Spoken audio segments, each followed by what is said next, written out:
Welcome back to the final segment of the Sports Circus. I'm your ringmaster and host, Sal, and I am with Thomas El Animal Hererra.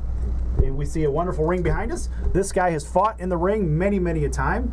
He has knocked out many a people, and he's got a lot more knockouts coming, don't you? Definitely. Tell everybody about your ink. What do you got there? This is an Aztec warrior tattoo because I'm a fighter. You know, I'm a warrior. So Right. This is the one where when I lived in LA, Uh-huh. I lived there about a year, and I've been here in Vegas now for about 3 years now. Nice. But you're originally from Tucson. Tucson, Arizona, Right. and I came to Vegas just to pursue the dream, the boxing career. So when you came to Vegas, you said, I want to be a boxer. Right. I want to fight. I'm a tough guy. I can handle myself, but I want to get paid to do it.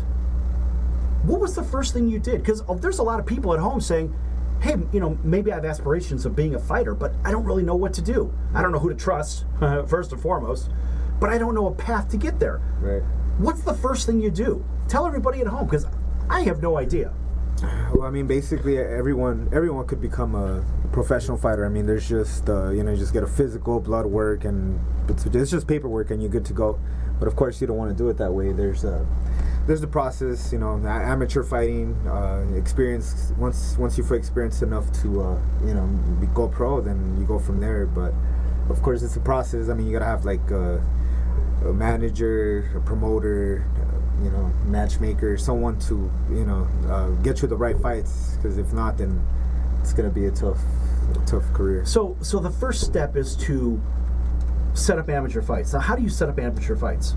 I mean, if they have any shows, you just got to do your research. If there's shows, But you go to a in gym. town. Do you say, hey, I want to start training at this gym? Can somebody help me? I want to someday fight professionally. Yeah, I mean, whatever gym you decide to go, just tell your trainer you're interested in fighting, amateur, and he should have some connections, and just try to hook you up with local shows, or if they're. Well, you got a pretty good trainer. I do. Who's your trainer? Rafael Garcia. His father is Rafael Garcia. Well, he's a junior, so Rafael Garcia. Senior, he's Mayweather's cutman. And He has an incredible history too. yeah. Tell everybody about Rafael's father's history, and then bring it down to Rafael. Okay. He's worked with the greatest. I mean, Roberto Duran, Mayweather Jr., and lots of big names out there.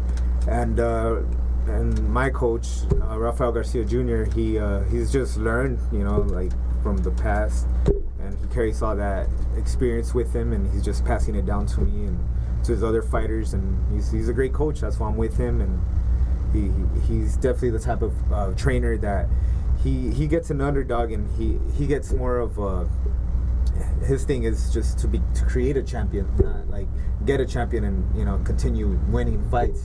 He'd rather have an underdog and just climb his way up and make him a champion. And, So where does Rafael train his fighters at? the Mayweather Boxing Club, and usually what we do is we have our training session in the morning. We go meet at the track. We do our our cardio. What track? What do you mean? You got to remember, there's people at home don't know what the track is.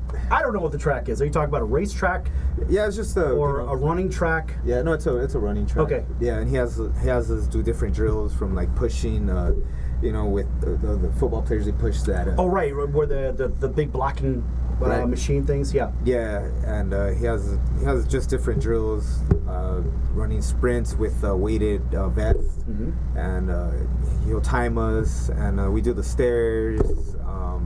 This is all before you even get into the gym. Yeah, before we step. How many into the ring. hours a day do you train? I say a good 4 to 5, depending, So your fat percentage is like 2, something like that. right? That's ridiculous. I haven't had that since birth. I don't know. I don't even know about that. I think I came out a real pudgy kid. Not really sure. So you're doing a lot of training, and you get yourself you go to a gym, a reputable gym. How do you find a reputable gym? Well, that's the reason I moved here to Vegas. When I was living in LA, I was training at the Wild Card Gym, and that's where all the Manny Pacquiao, Malignaggi, Miguel Cotto. That's where all the greatest fought. And of course, here in Vegas, you have the Mayweather Club, and that's one of the most prestigious gyms in the world. So yeah, I mean, I went out of my way, left my hometown, and here I am here in Vegas, just pursuing my dream, and just going from there. So how many amateur fights did you have before you turned pro? I had 30 amateurs. And how do you know when you're ready to be a professional fighter? 30 fights, that's a lot of fights. It is. I mean, some fighters have 50, 100 fights Really? and they finally go pro. Yeah, 200 fights. Yeah, like Wow. us. Yeah. Imagine that. Yeah, All you at home, imagine that. 30 before you even get into the ring professionally and get paid for it. Hopefully, right? Yeah, that's the plan. That's the plan. So how many total fights have you had as a pro? I'm at 30 pro fights right now. Wow, so you've had 60 fights in the ring. Correct. 30 basically as practice or prep to become a pro. Yes. Now, how do you get from? Well, we already know how we get into to be a pro per se, but how do you rise up through the ranks? I mean, who do you align yourself with? How do you know who's the good guy and who's the villain as far as paperwork and contracts? And how do you know if you're with the right group that can help you climb the professional ranks? Or basically, sometimes I've heard this: you get signed and then they'll put you on a shelf, right? Right. So what does that mean? And how do you avoid being put on a shelf and have your shot to rise up the ladder? Yeah. Well, I mean, it's just a business. It's really who you know. I mean, if you have the right manager, promoter, and matchmaker, then you're getting the right fights. You're making the money. You see the results. But how do you find the right manager or promoter? Most likely they find you. They find you. So if you're just winning, just like in professional sports anywhere, Right. or if you're an amateur, the pro scouts are going to find you, right. right? And they just know where to look. Yeah, that's most. Okay, likely so right. let's fast forward. We only have a few minutes here. Okay. Let's say we fast forward, and let's say you're mid-career, whatever that means, and you're kind of close to getting that big fight. Title shots. Yeah, how do you get a title shot and get past the paper champion stage? Tell everybody at home what a paper champion is. Paper champion, that's pretty much, you're winning titles and it's all on paper, what titles you won, whether it's a WBC, different types of titles, but I mean, it's there, it's proof. But is it basically like a chain of setup fights instead of real contenders? Now, how do you get the promoter, your promoter, right, gets to select who you get to fight, right? Now, or your management. Yeah, your management. Okay, so your management does, but how do they avoid you getting locked up into a, basically as one of the guys that have been put on a shelf? Right. We don't want to fight Tomas because he's dangerous. We want to fight the setup fight because we know we can get a W out of this guy. Right. And it will help bolster our record. How do you avoid that as a fighter?